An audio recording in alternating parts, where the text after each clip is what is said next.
This video is for people who are done with a major stage in their life, particularly college or university. You don't know what to do in your life and nobody gave you a timetable or some kind of map to follow. Now that you're basically on your own and you have to figure things out for yourself, by yourself. Why should you listen to me, you're probably thinking? Because I went through the same thing a few years ago. You could even say I'm still doing that now. But I didn't have someone telling me how to do things, minus one or two family members. I just threw myself into different things and I hoped and prayed it would work out. I'm going to give 3 steps on how to stop feeling lost, and you can watch this whenever you feel stuck. I'm also going to give you professionals in different areas that can help you with skills for the future if you practice them now. And I'm giving this all for free, so subscribe before I start charging a fee.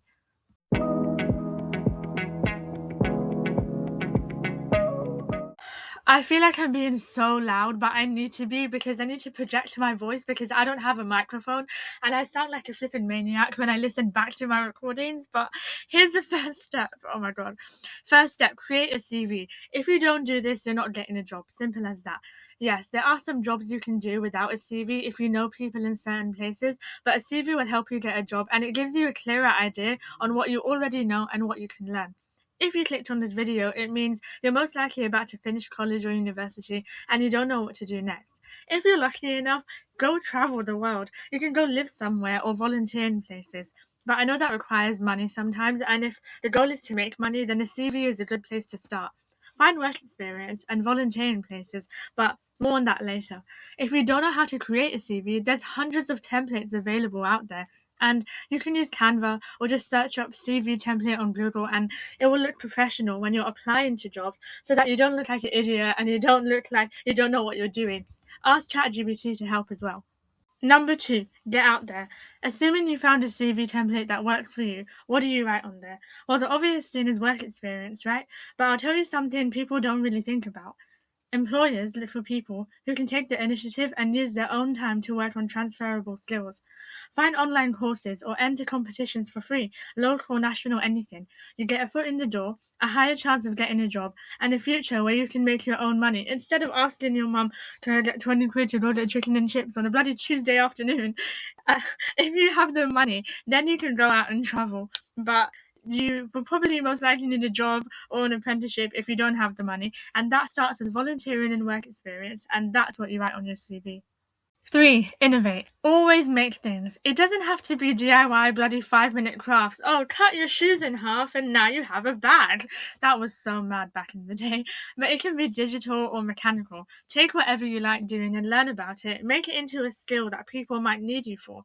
If you use your phone a lot or your laptop, learn to make videos and post them, even on TikTok, which is easier and faster to do. If you like fashion, then pick out different outfits and have other people decide on their favorite ones. I'll leave some ideas for you to try. But my point is, there's no need to doom scroll and just rely on Wi-Fi, especially in the summer. There's more to do if you just put down the PS4 controller and go touch grass before they start replacing it with artificial grass. Those are the 3 steps you need to basically get a life, but I did mention professionals who can help you too. Mark Manson, who wrote the book The Subtle Art of Not Giving a, and he has a podcast called Solved, where he breaks down specific topics until all you need to improve in those areas is that one podcast episode. He researches things with his team in such depth, and he includes a free PDF guide for every episode, and he's straight to the point too. Another person is Vin Ji Yang. I hope I pronounced that right. And by the way, he has the funniest TikTok on how to pronounce his second name. I'll try and link it if YouTube lets me. He's a communication expert, which is a skill that everyone writes in their CV, but that's because they're copying everybody. And if you want to have the skill for life and not just pretend, then his YouTube channel and video podcast is perfect. Here's another bonus idea on what to do after college. Get your driver's license. You can do this at any time, but this might be the best time. Study your theory and pass it as soon as possible so you can learn to drive. Manual or auto is up to you. And here's the person who helped me so much.